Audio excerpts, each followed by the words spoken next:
আমি মশলার জন্য নিয়ে নিয়েছি পোস্ত, কাজু আর মগজদানা। এটা আমি পেস্ট করে নেব। দেখুন ওই মশলাটা ঘুরিয়ে এরকম হয়েছে, শুকনো ঘুরিয়েছি। এখন দিয়ে দেবো আমি একটু জল। এটা শুকনো ভেঙে নিলে মশলাটা ঘোরাতে ভালো হয়। একটু জল দিয়ে দিলাম আর দেবো টক দই। আরেকটা মশলা করে নেবো।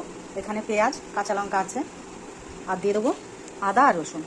এগুলো একসঙ্গে আমি পেস্ট করে নেবো। এই যে আমার পেঁয়াজ, রসুন, আদা আর কাঁচা লঙ্কার পেস্টটা। দেখুন পেঁয়াজের বেরেস্তাটা আমার হয়ে গেছে। দেখুন পেঁয়াজটা লাল লাল করে আমি ভেজে তুলে নিলাম। দিয়ে দেবো ঘি।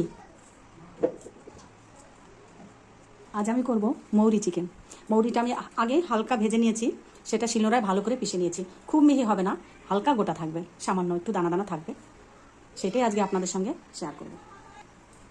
ফোড়নে দিয়ে দিচ্ছি আমি তেজপাতা, শুকনো লঙ্কা, গোটা গরম মশলা আর 2-3টে গোলমরিচ আছে।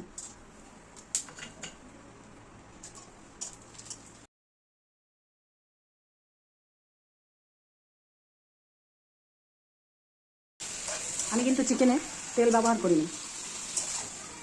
আমি ম্যারিনেট করে রেখেছিলাম টক দই, গোলমরিচের গুঁড়ো, লেবুর রস, আদা আর রসুন দিয়ে।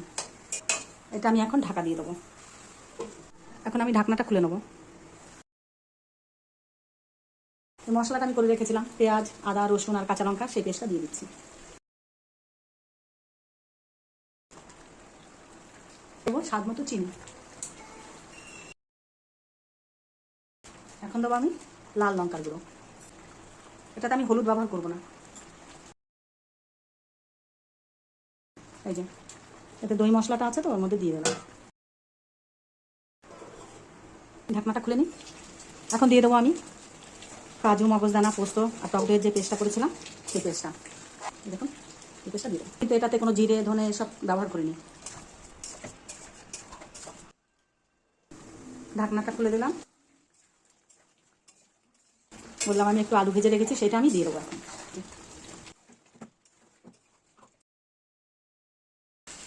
এবার অল্প করে একটু জল দেবো। আমি অল্প করে দিয়ে দিলাম। আর একবার ঢাকা দিয়ে দিই।